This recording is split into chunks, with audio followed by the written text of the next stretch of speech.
There is a mesa in Tunisia that tourists photograph from the road. From a distance, it looks exactly like a tree stump. Not vaguely, not if you squint, exactly. The flat top, the slightly concave surface, the vertical striations running down the sides like bark, the widened base. It is called Jugurtha's Table, and it rises 1,000 feet from the surrounding plains with a limestone cap covering roughly 200 acres on top. Geologists have a full explanation for it. Erosion, differential weathering. The cap rock survived. Everything around it did not. That explanation is real. That explanation is documented and peer-reviewed and has been repeated in classrooms for over a century. But it does not explain why Jugurtha's Table, a rock formation in North Africa, looks structurally, visually, and almost anatomically like the stump of something enormous that once grew there. And it is not alone, not even close. This video is going to walk you through what these formations actually are, what the science confirms, and where the viral theory about giant trees falls apart. Because the real story, the documented one, is stranger and more interesting than the conspiracy version. No mythology needed. If you value documented Earth history and real paleontology told straight, subscribe now. It is the best way to support this work. And drop a comment telling us which city you're watching from. We read every single one. This script is researched using primary geological and paleontological sources. 2 you should know about. The 2004 paper published in the journal Nature by George W. Koch, Stephen Sillett, Gregory Jennings, and Stephen Davis.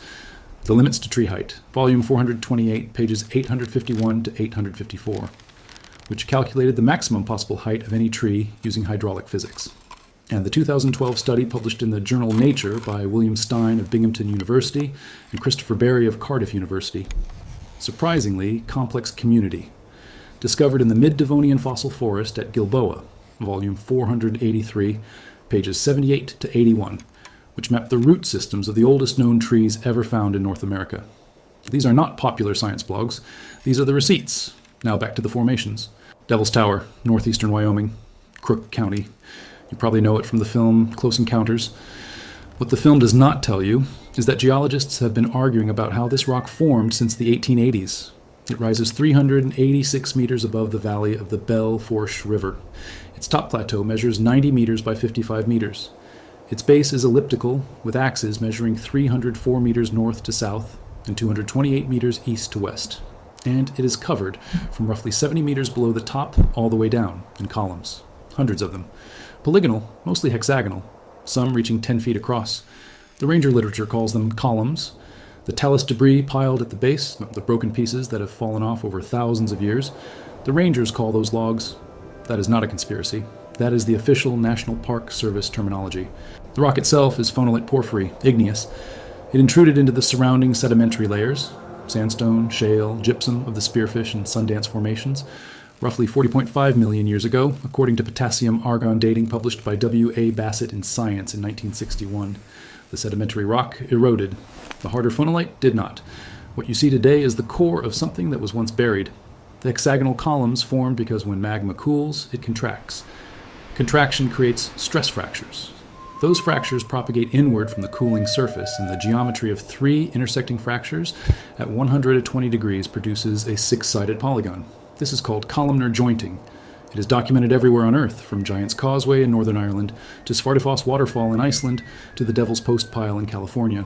The physics is not disputed. But here is what is disputed. In 2015, Pavel Zavada and colleagues published a paper in the journal Geosphere titled Devil's Tower, Wyoming, a lava coulée, and placed into a Mar Diatreme volcano, volume 11, issue 2, pages 354 to 375. Their thermal modeling suggested that Devil's Tower may not be a volcanic neck at all, but the remnant of a lava dome that poured into a broad volcanic crater, which would explain the asymmetry of the column patterns in ways a simple intrusion model cannot. The paper explicitly states this is the world's finest example of columnar jointing in phonolite. Still igneous, still geology, but the debate about exactly how it got there is still open in peer-reviewed literature as of this year. You are not told that on the tourist signage. None of this is trees. Let us be completely direct about that. The viral theory that mesas and buttes are the fossilized stumps of trees that once stood 40 miles tall is not science. It is not close to science. Here is why, using only documented facts. In 2004, George Koch and his colleagues at Northern Arizona University published their study in Nature calculating the absolute physical maximum height a tree can reach.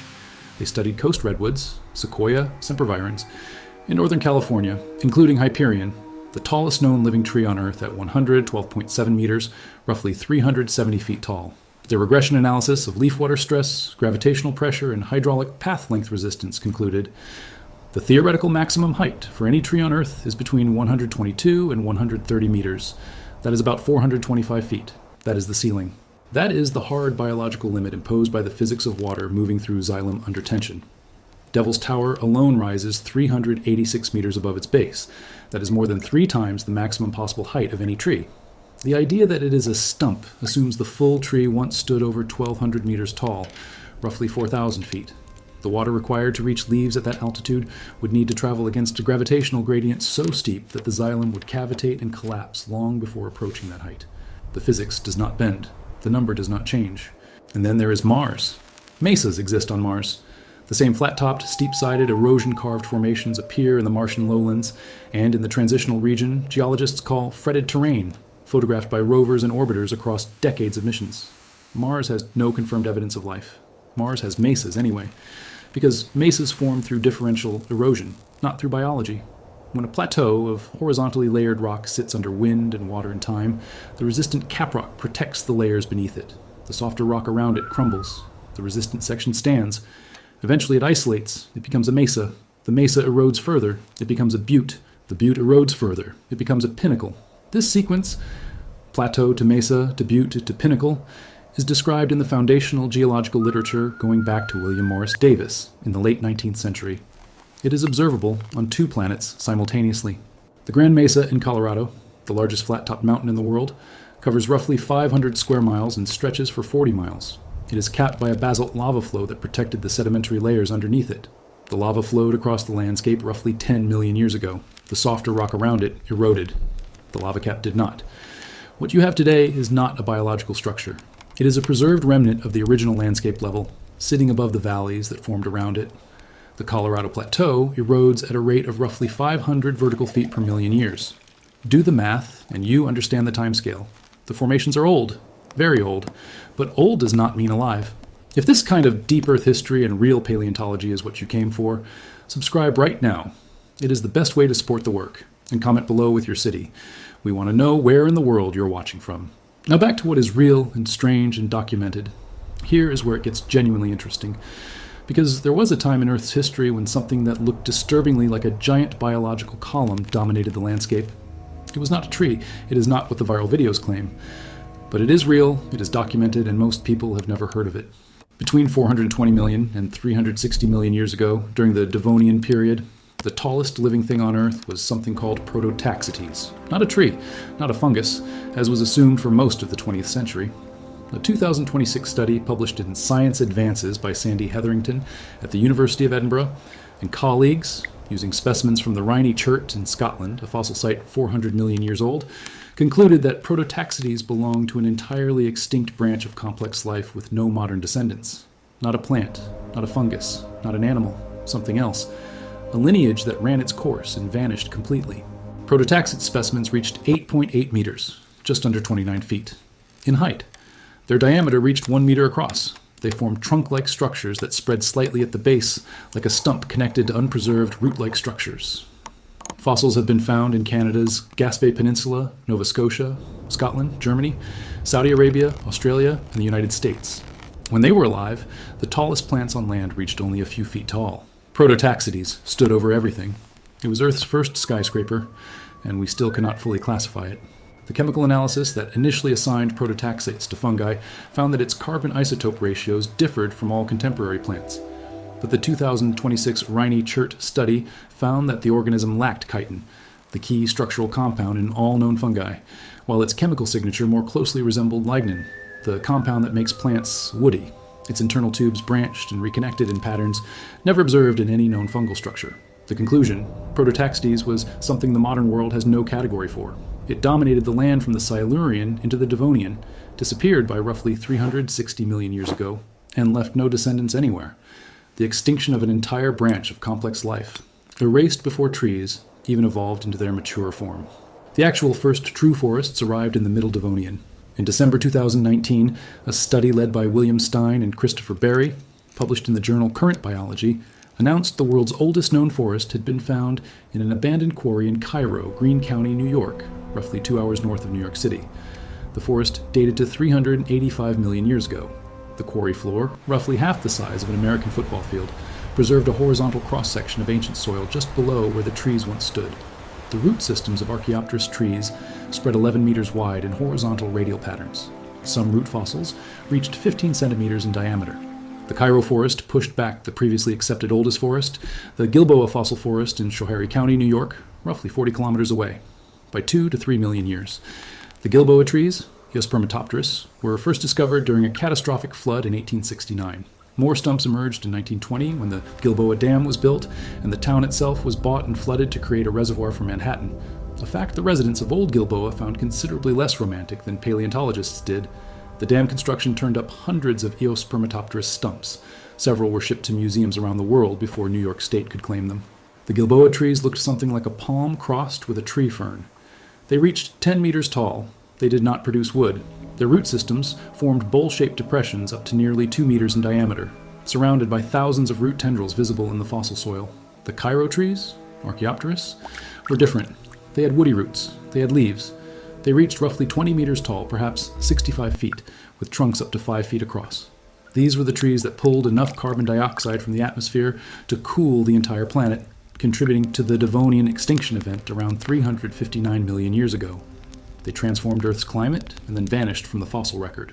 In the Carboniferous period that followed, from approximately 359 to 299 million years ago, scale trees called Lepidodendron dominated the swamp forests of what is now Europe and North America. Lepidodendron reached 50 meters, 160 feet, with trunks over a meter in diameter. Their bark had a distinctive diamond-shaped scale pattern, preserved beautifully in coal seams across the British Isles, Germany, Ohio, and Pennsylvania. The coal you burned in a fireplace last winter, if you burned coal, was almost certainly compressed Lepidodendron and its relatives. Giant horsetails called calamites reached 20 meters tall with trunk diameters of 30 to 60 centimeters. Giant dragonflies called Meganeura flew through the canopy with wingspans reaching 75 centimeters. The millipede-like Arthropleura reached 2.6 meters long, over 8 feet, and fed on the forest floor. This was not a world like ours. It was a world running on different atmospheric oxygen concentrations, different gravity-to-size ratios in its fauna, different rules. But none of these forests produced anything close to a mesa. None of those trees reached anywhere near the physical ceiling of 425 feet that Koch and colleagues calculated in Nature in 2004. They were enormous by modern standards. They were tiny compared to Devil's Tower, which again rises over 1,200 feet above its surroundings. There is something important to say here about why this viral theory persists. The mesas and buttes do look like stumps. Jugurtha's table in Tunisia, the photos are real, the rock is real, and the visual similarity to a cut tree is not an illusion. The caprock of a mesa does bear a striking resemblance to the top of a stump. The vertical striations on certain formations do resemble bark or vascular fiber in photographs. This is not nothing. Pattern recognition is how human brains work. The formations look alive because geology, under certain conditions, produces the same geometric solutions that biology does. Columnar jointing forms hexagons because hexagons are the most efficient way to tile a plane and distribute stress simultaneously. Beehives, insect compound eyes, and cooling lava all arrive at the same shape independently. The universe keeps returning to the same forms. That convergence is interesting. It does not make lava into wood. Now, while we are talking about what is real and enormous, the world's largest living thing by mass is currently a fungal network called Armillaria ostoyi in the Malheur National Forest of Oregon.